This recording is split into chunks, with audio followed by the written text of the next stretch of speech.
Lastly, Steve, as you look across the nation, I'm looking at the Pac-12 as a grab bag. Oklahoma has not missed a beat with Jalen Hurts. The SEC still has all the big games out in front of it, but we're going to start to get a taste. Auburn, Florida, in particular, this week, and I think they've got the best resume in the country. Speaking of Auburn, and that's why I rank them number one and take all the flack that I get.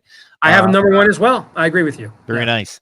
Very nice. What is there anything that we're missing out there that could jump up and bite us here in the next month in regards to somebody jumping up and becoming a factor, or any kind of storyline out there? It's Oklahoma, Ohio State, Clemson, Georgia, Alabama. It's what we expect. I think we know right now who the teams are, and I think the storyline is I do think it's a legitimate proposition. You could see 3 SEC teams in the playoff. I mean, if you have a situation where Alabama is undefeated or LSU is undefeated, and the winner of that game or the loser of that game that's their only loss, particularly LSU with the schedule they have played. And if that's LSU's only loss of the year, is they go on the road to Alabama and lose, by a touchdown or less, with the schedule they've played and they ran the rest of the table, are we really going to find 3 other resumes better than that? I don't know. And then you have Georgia in the other division. Let's say that's their only loss is in the SEC championship game. And with the schedule that they have played, because, they have to play Auburn in the crossover. They have to play Florida, or not Florida, but Auburn and who's the other crossover team that they have? Is it Texas A&M? Huh? Yeah, for Texas A&M. Yeah. So, and with a non-conference win over Notre Dame, I don't know I think it's perfectly conceivable all 3 of those teams are 11 or 12-1, don't you? So tell me who else would have a better resume than that if they also have a loss? Oklahoma's non-conference is a nothing. Ohio State's non-conference was a nothing. So I think those teams need to keep going undefeated.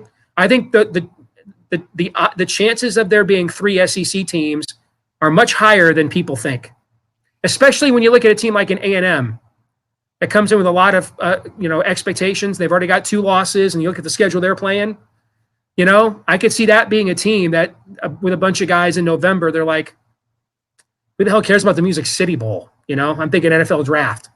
So I think there's more of a chance of that than people think. I wouldn't, bet on it, but I don't think it's a nut job, projection either.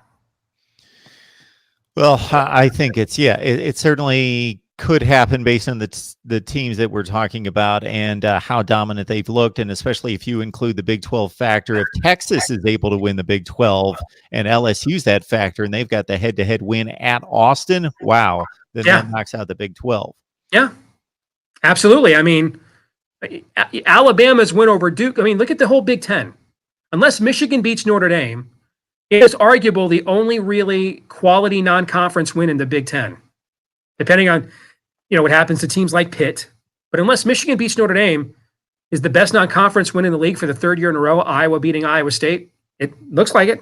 Yep. Meanwhile, the SEC, I mean, you're beating Notre Dame, you're beating Texas.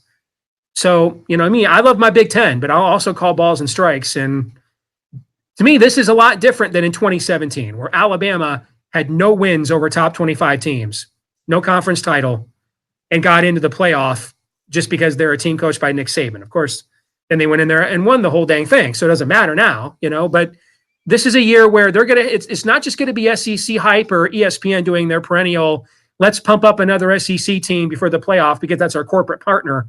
These schools are going to have some resumes now that the margin for error in these other conferences is much slimmer, I think, now. Good stuff from Steve Day's Michigan podcast. Please join him again on all the major audio platforms or right here on YouTube. Steve, we appreciate you stopping by. Hope you can enjoy the game on Saturday afternoon. I will enjoy it if we have one more point than Iowa at the end of the game. That's all that I ask to be able to enjoy it.